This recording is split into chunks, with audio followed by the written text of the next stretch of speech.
Bonjour mon Pierrot, comment vas-tu aujourd'hui? Ah, tu m'as l'air en forme, dis donc.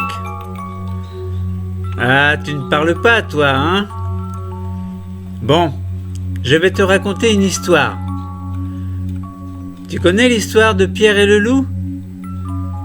Hein, mon Pierrot?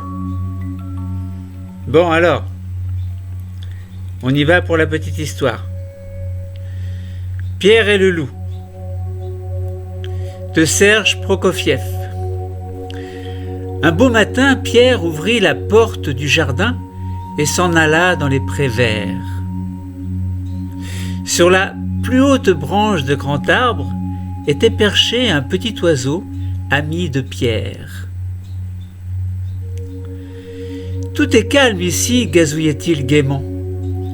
Un canard arriva aussitôt en se dandinant, tout heureux que Pierre n'ait pas fermé la porte du jardin.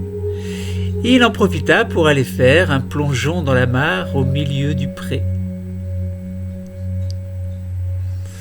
Apercevant le canard, le petit oiseau vint se poser sur l'herbe tout près de lui.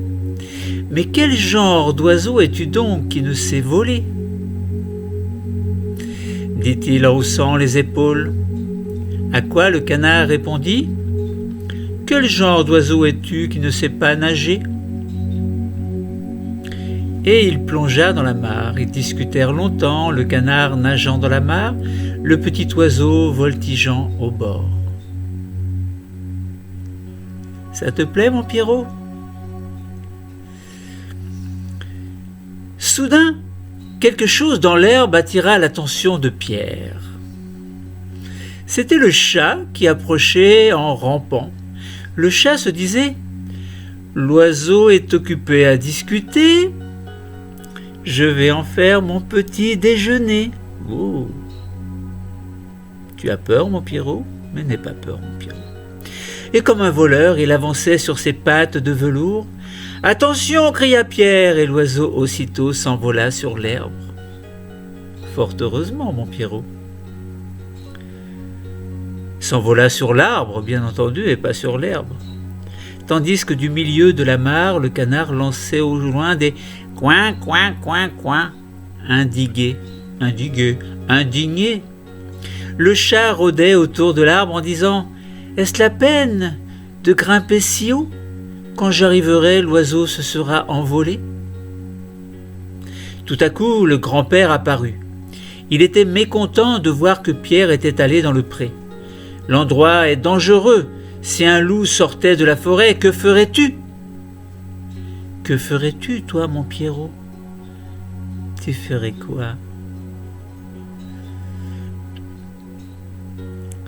Pierre ne fit aucun cas des paroles de son grand-père et déclara que les grands garçons n'avaient pas peur du loup.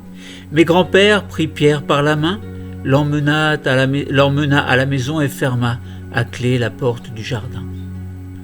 Ferma à clé la porte du jardin. Mon pauvre Pierrot. Il était temps. À peine Pierre était-il parti qu'un gros loup gris sortit de la forêt en un éclair. Le chat grimpa dans l'arbre. Le canard se précipita hors de la mare en caquetant, mais malgré tous ses efforts, le loup courait plus vite. Le voilà qui approcha de plus en plus près. Plus près, il le rattrapa, s'en saisit et l'avala d'un seul coup. « Oh, mon Pierrot, c'est triste !» Et maintenant, voici où en étaient les choses. Le chat était assis sur une branche, l'oiseau sur une autre, à bonne distance du chat, bien sûr, tandis que le loup faisait le tour de l'arbre et les regardait tous deux avec des yeux gourmands. Mon Pierrot, j'espère qu'il ne va pas les manger. » Pendant ce temps, derrière la porte du jardin, Pierre observait ce qui se passait,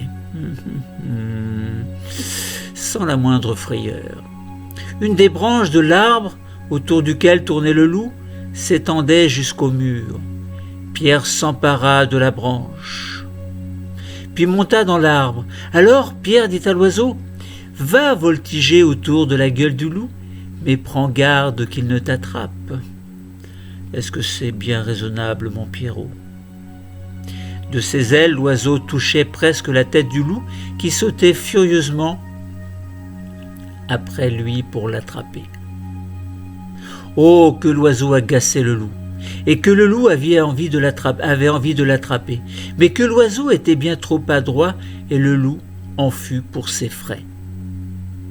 Heureusement, mon Pierrot, hein ? Qu'est-ce que t'en penses ? Pendant ce temps, Pierre fit à la corde un nœud coulant et les descendit tout doucement. Il attrapa le loup par la queue et tira de toutes ses forces. Le loup, se sentant pris, se mit à faire des bonds sauvages pour essayer de se libérer. Mais Pierre attacha l'autre bout à la corde de l'arbre et les bonds que faisait le loup ne firent que resserrer le nœud coulant. Oh, qu'il est malin ce petit garçon, n'est-ce pas mon Pierrot ? C'est alors que les chasseurs sortirent de la forêt. Ils suivaient les traces du loup et tiraient des coups de fusil. Pierre leur cria du haut de l'arbre, « Ne tirez pas, petit oiseau et moi, nous avons déjà attrapé le loup. Aidez-nous à l'emmener au jardin zoologique. » C'est une bonne idée, Pierrot ? Et maintenant, imaginez la marche triomphale, Pierre en tête. Derrière lui, les chasseurs traînaient le loup, et fermant la marche, le grand-père et le chat. Et le grand-père, mécontent, hochait la tête en disant « Ouais, et si Pierre n'avait pas attrapé le loup, que serait-il arrivé ?»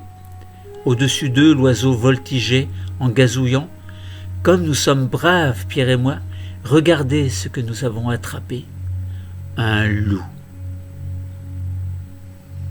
Ouh, mon Pierrot, est-ce que c'est bien raisonnable ?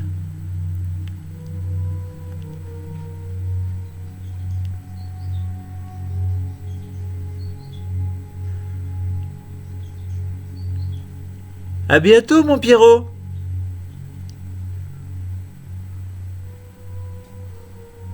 À bientôt.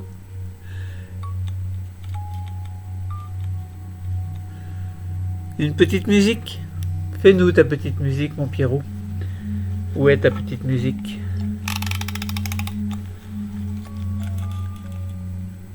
Oh, encore, mon petit Pierrot.